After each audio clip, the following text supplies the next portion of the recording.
Welcome to Devasena అభిరుచులు. ఈరోజు మనం సోయా గ్రాన్యూల్స్ చేసుకుందామండి. ఇది చాలా ప్రోటీన్స్ ఉంటాయి ఇందులో. ఇది చాలా మంచిదండి. ఇది నాన్ వెజ్ తిన్న వాళ్ళకి ఇందులో ప్రోటీన్ బాగా ఉంటుందని తినమని చెప్పారు డాక్టర్స్ మాకు. ఈరోజు మనం సోయా గ్రాన్యూల్స్ చేసుకుందాము. ఒక కప్పు ఇద్దరికి వస్తుందండి. అందులో సరిపడేంత ఆనియన్స్, ఒక 5 ఆనియన్స్ తీసుకోవాలి. 5 ఆనియన్స్, ఒక స్పూన్ సాల్ట్ కావాలి. ఒక స్పూన్ సాల్టు, ఒక స్పూన్ కారము, ఒక స్పూన్ పసుపు,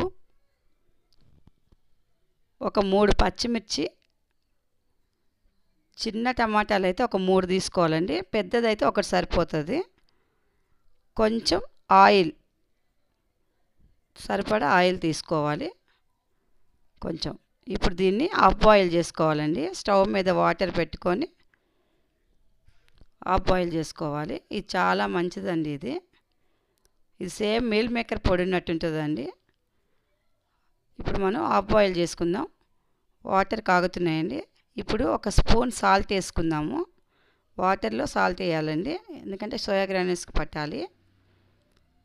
ఇప్పుడు సోయా గ్రాన్యూల్స్ వాటర్లో వేసేసుకోవాలి. వాటర్లో వేసుకొని కనీసం ఒక 2-3 నిమిషాలు బాయిల్ చేసుకోవాలండి. కొంచెం హాఫ్ బాయిల్ లాగా చేసుకోవాలి. అవి కొంచెం ఉడికిన తర్వాత వీటిని ఫిల్టర్ చేసుకుందాము. ఒక 2-3 నిమిషాలు ఉడకాలండి. ఇప్పుడు బాగా బాయిల్ అయినాయి. ఇప్పుడు మనం జాలి పెట్టి జాలీలో ఫిల్టర్ చేసుకోవాలి. ఇప్పుడు ఉడికిపోయినాయండి ఇవి. ఇప్పుడు ఫిల్టర్ చేసుకుందాము. ఇలాంటి జాలీలో పెట్టి ఫిల్టర్ చేసుకోవాలండి. మొత్తం వాటర్ వెళ్ళిపోవాలండి.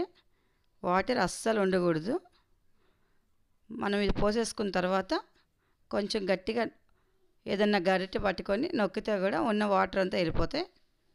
ఇప్పుడు మనం బౌల్ పెట్టుకొని స్టవ్ మీద కడాయి పెట్టుకొని కడాయిలో కావాల్సినంత ఆయిల్ వేసుకోవాలండి. కర్రీకి సరిపడినంత ఆయిల్ వేసుకోవాలి. ఆయిల్ కొంచెం వేడెక్కాలండి. ఆయిల్ వేడెక్కాక పచ్చిమిర్చి వేసుకోవాలి. పచ్చిమిర్చి ఒక 3 పచ్చిమిర్చి సరిపోతాయండి, ఎక్కువ కారం పట్టదు. పచ్చిమిర్చి కొంచెం వేగాక ఆనియన్స్ వేసుకోవాలి. ఆనియన్స్ ఎంత వేసుకుంటే అంత బాగుంటుందండి. ఆనియన్స్ టేస్ట్ ఎక్కువ బాగుంటుంది. ఆనియన్స్ ఎక్కువగానే వేసుకుంటే కలిసి వస్తుంది కూడా మనకు కర్రీ, చాలా బాగుంటుంది. ఆనియన్స్ కూడా బాగా వేగాలండి. ఆనియన్స్ కూడా హాఫ్ ఉడికిపోవాలండి. ఇప్పుడే ఆనియన్స్ బాగా వేగాలి. ఆనియన్స్ బాగా వేగిన తర్వాత పచ్చిమిర్చి ఆనియన్స్ వేగిన తర్వాత కొంచెం సాల్ట్ వేసుకుందాము. సాల్ట్ ఫస్ట్ బాయిల్ చేసేటప్పుడు కూడా వేసాం కాబట్టి ఇందులో కొంచెమే వేసుకోవాలి, సరిపోతుంది. ఇప్పుడు కొంచెం పసుపు వేసుకుందాము. పసుపు కూడా మనకు ఒక స్పూన్ పడుతుందండి. పసుపు ఒక స్పూన్ వేసుకోవాలి. ఇప్పుడు బాగా కలుపుకోవాలి. ఇది కూడా కొంచెం వేగాలండి. కొంచెం కలర్ రావాలి. ఆనియన్ పచ్చిమిర్చి కొంచెం వేగాలి, కొంచెం కలర్ రావాలి. ఆనియన్స్ వేగిన తర్వాత ఇప్పుడు కొంచెం కారం వేసుకుందాము.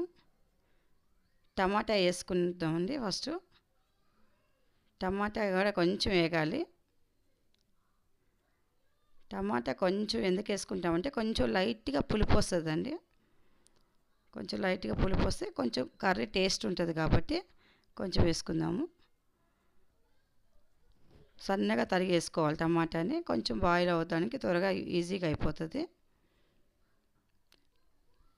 ఇప్పుడు టమాటా, ఆనియన్, పచ్చిమిర్చి బాగా వేగాయి.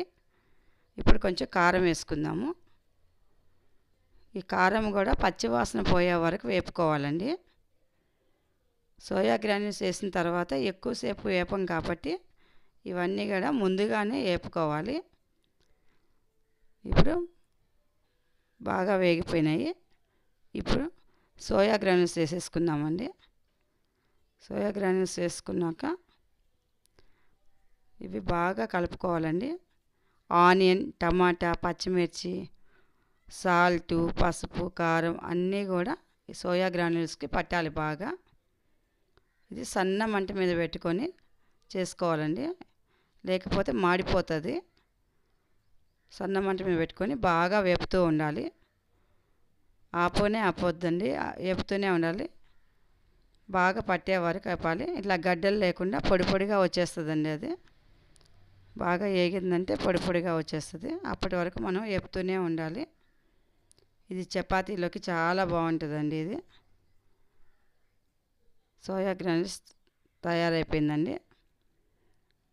ఇప్పుడు ఇది సర్వింగ్ బౌల్లో తీసుకుందాం. మనం సర్వింగ్ బౌల్లో తీసుకొని సర్వ్ చేసుకున్నామండి.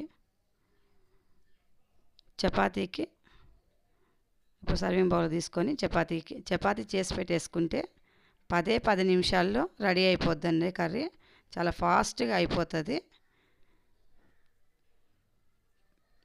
సర్వింగ్ బౌల్లో తీసుకొని చాలా ఫాస్ట్గా అయిపోతుంది. చాలా టేస్టీగా ఉంటుందండి.